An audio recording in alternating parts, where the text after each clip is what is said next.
মনে রাখবেন ভাঙ্গা জিনিসগুলোকে আল্লাহ এমনভাবে সুন্দর করে নতুন করে সাজাবে, আপনাকে এমন সুন্দর জীবন দান করবে, যারা আপনাকে নামাতে চেয়েছিল তারা আপনি পর্যন্ত আর পৌঁছাতে পারবে না। সুবহানাল্লাহ। যারা আপনাকে টেনে ধরে নামাতে চেয়েছে তারা অনেক পিছনে পড়ে থাকবে, আপনি রবের রহমত নিয়ে অনেক দূরে এগিয়ে থাকবেন। মনে রাখবেন, শুধু একটু সয়ে যাবেন, একটু ধৈর্য ধরে থাকবেন, একটু সহ্য করে চুপ করে থাকবেন।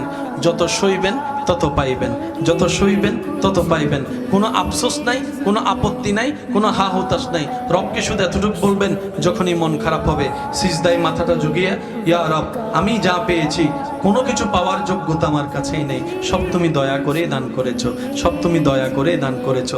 একটা জিনিস পাওয়ার যোগ্যতা আমার নাই, এই চোখ পাওয়ার মতো যোগ্যতা আমার কাছে নেই, এই কান শোনার মতো কান আমার কাছে নেই। আল্লাহ, কোনো কিছুরই পাওয়ার যোগ্যতা নাই, তুমি দয়া করে দেখার জন্য দুইটা চোখ দিয়েছো, তোমার দরবারে শুকরিয়া।